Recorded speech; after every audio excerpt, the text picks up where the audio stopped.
नमस्कार. सहज आणि सोपे शिक्षण या यूट्यूब चॅनलवर माझ्या सर्व पालकोपालांचं खूप खूप स्वागत आहे. आज आपल्याला 7th स्टँडर्ड जनरल सायन्स यातील chapter number 7 motion force and work याविषयी माहिती घ्यायची आहे.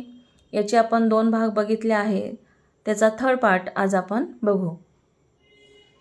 Page number 48. Newton's first law of motion. If no force is acting on a body, its velocity does not change. That is, the body does not accelerate. In other words, if a body is stationary, it will remain stationary. If it is in motion, it will continue moving with the same velocity and in the same direction. तर याचा अर्थ आहे की एखाद्या वस्तूवर बल कार्य करत नसेल तर त्या वस्तूचा वेग बदलत नाही. The body does not accelerate. तर वस्तूचे त्वरण घडत नाही. म्हणजेच काय की एखादी वस्तू एका ठिकाणी स्टेशनरी म्हणजे काय स्थिर असेल, इट विल रिमेन स्टेशनरी, तर ती स्थिर असते. If it is in motion, जर तिच्यामध्ये गती असेल तर ती काय असणार आहे, it will continue moving with the same velocity, तर ती एका स्थिर वेगाने सतत पुढे जाईल आणि एकाच दिशेने. You have learned what is mean by force. मग फोर्स म्हणजे काय हे आपण शिकलो आहोत.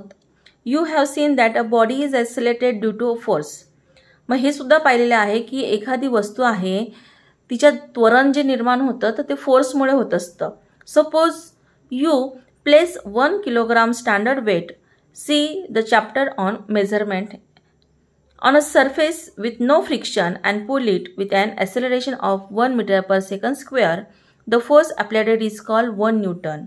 मग 1 न्यूटन फोर्स आपण लावले हे केव्हा म्हणू शकतो की 1 किलोग्रॅमचं एक स्टँडर्ड किंवा प्रमाणित जे काही वजन असतं ते एका सरफेसवर ठेवायचं की स्मूथ सरफेसवर की जेणेकरून तिथं फ्रिक्शन होणार नाही आणि ते ओढायचं. पुल करणे म्हणजे ओढणे विथ द ॲक्सिलरेशन म्हणजे त्वरणाने 1 मीटर पर सेकंड स्क्वेअर. मग त्यावेळेला किती बल अप्लाय करावं लागेल, 1 newton. Use your brain power. Acceleration is a vector quantity. Is force a vector quantity too. मग ॲक्सिलरेशन ही वेक्टर क्वांटिटी आहे, तर मग फोर्स म्हणजे बल ही सुद्धा वेक्टर क्वांटिटी आहे का, तर S. Force has a direction so it is vector quantity. मग फोर्सला सुद्धा दिशा असल्यामुळे ती काय आहे, वेक्टर क्वांटिटी आहे. लिहून घ्यायचे याचा आन्सर. ब्रॅकेटमध्ये लिहिलेली सुद्धा माहिती ही लिहून घ्यायची. Try this. Place a weight of 1 kilogram on a smooth wooden table. मग एका गुळगुळीत भाग असलेल्या टेबलावर 1 किलोग्रॅमचं वजन ठेवायचं आहे. Spread some talcum powder evenly on the table. आणि मग टेबलावर टॅल्कम पावडर ही सारख्या प्रमाणात पसरवायची आहे. Now pull 1 kg weight with an acceleration of 1 metre per second square. मग ते जे काही वजन आहे 1 किलोग्रॅमचं ते 1 मीटर पर सेकंड स्क्वेअर एवढ्या त्वरणाने ते ओढायचं आहे. Again pull it with an acceleration of 2 metre per second square. आणि नंतर पुन्हा 2 मीटर पर सेकंड स्क्वेअर एवढ्या ॲक्सिलरेशनने ते ओढायचं आहे. It means that now you have apply a force of 2N म्हणजे 2 न्यूटन. तर मग याच्यावरून आपण हेच म्हणू शकतो की आपण 2 न्यूटन एवढं बल अप्लाय केलेलं आहे. You will have to take many trials for this experiment. मग याच्यासाठी आपण अनेक प्रयोग करू शकतो, चाचण्या करू शकतो. Force is measure by the acceleration that it produces. मग बल हे त्याने निर्माण केलेल्या त्वरणाने मोजले जाते. We have learn about the relationship between the displacement of a body resulting from the force apply to it and work done. वस्तूवर बल लावल्याने होणारे विस्थापन आणि कार्य, तर वर्क डन. मग यांचा जो काही संबंध आहे, रिलेशनशिप आहे, याचा आपण मागील इयत्तेमध्ये अभ्यास केलेला आहे. We have also learn about the work energy relationship. मग त्याच मागील वर्षामध्ये आपण कार्य आणि ऊर्जा यांचं जे काही आंतरक्रिया आहे किंवा यांचा जो संबंध आहे याविषयी आपण अभ्यास केलेला आहे. That is the ability to do work is called as energy. म्हणजेच कार्य करण्याच्या क्षमतेलाच ऊर्जा असं म्हटलं जातं. तर ही एनर्जीची डेफिनेशन आहे, ती लिहून घ्यायची. Force, displacement and work. बल, विस्थापन व कार्य. In the figure alongside a string attach to a wooden block on the table. मग बाजूच्या फिगरमध्ये हा जो काही वुडन ब्लॉक आहे त्याला एक स्ट्रिंग ही अटॅच केलेली जोडलेली आहे आणि ती ह्या पुलीवरून हे जे काही चाक आहे त्याच्यावरून ते सोडलं आहे आणि त्याला एक वेट बांधलेला आहे. Attached to a wooden block on the table is placed over a pulley and tied to a weight. On applying sufficient weight, the block will be seen to move. मग sufficient weight लावल्यानंतर म्हणजे ह्या ब्लॉकपेक्षा जास्त वजनाचं तर आपल्याला हा wooden block हा पुढे सरकताना दिसेल. Which force is being applied here? How can this force be increased? What will happen on applying more force? मग या ठिकाणी कोणत्या प्रकारचं बल लावलेलं आहे, आपण हे फोर्स कशा पद्धतीने वाढवू शकतो. What will happen on applying more force, आणि जास्त बल अप्लाय केल्यामुळे काय होणार आहे तर हा वुडन ब्लॉक पुलीवरून खाली येणार आहे. When can we say that work is done by the applied force. लावलेल्या बलाने कार्य झाले असे कधी म्हणता येईल, याचे आपल्याला खाली आन्सर बघायचे आहेत. If the block moves forward we can say that it has been displaced.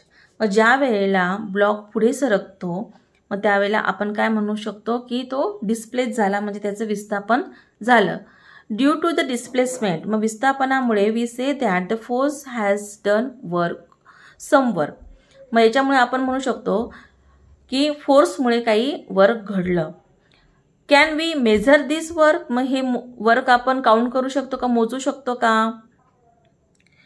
We know that work done depends on the force and the displacement. आपल्याला हे माहीत आहे की वर्क डन हे कशावर अवलंबून आहे, फोर्स आणि डिस्प्लेसमेंटवर, बलावर, बल आणि विस्थापनावर. The following formula expresses the relationship. Work done, force आणि डिस्प्लेसमेंट यांच्यात जे काही रिलेशनशिप आहे ते आपल्याला खालील फॉर्म्युल्याने बघायचं आहे. Work W done by the force is equal to force F applied to the body multiply by displacement which is denoted by S of the body that take place in the direction of the force. W is equal to F multiply by S. मग work is equal to force multiply by displacement. हा formula पाठ करून ठेवायचा आहे. In the SI system, the unit of work is joule, while the unit of force is Newton, and the unit of displacement is meter. And in the CGS system, the unit of work is erg. मग हे मी खाली चार्टमध्ये समजून दिलेलं आहे बघा. Work म्हणजे कार्य. मग याचं SI सिस्टीम आणि पुन्हा MKS सिस्टीममधले एकक जवळजवळ सारखेच असतात आणि CGSमध्ये हे सगळे स्मॉल युनिट्स असतात मेजरमेंटचे. मग SI सिस्टीममध्ये वर्क डन हे जूलने काउंट केलं जातं तर CGSमध्ये अर्ग्स ह्या युनिटने काउंट केलं जातं. फोर्स म्हणजे बल SI सिस्टीममध्ये न्यूटनने तर CGSमध्ये डाइन ह्या युनिटने काउंट केलं जातं.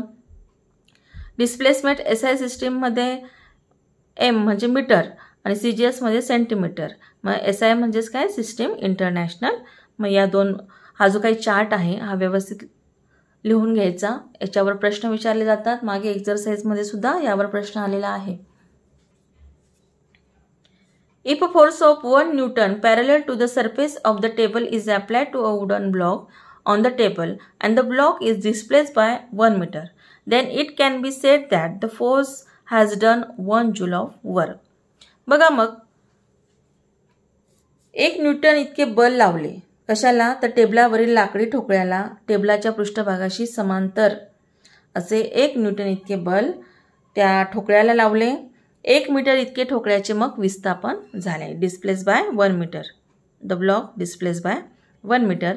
Then it can be said that the force has done 1 joule of work. मग आपल्याला असं म्हणता येईल की जे फोर्स आपण अप्लाय केलं त्याच्यामुळे 1 जूल इतके वर्क डन झाले.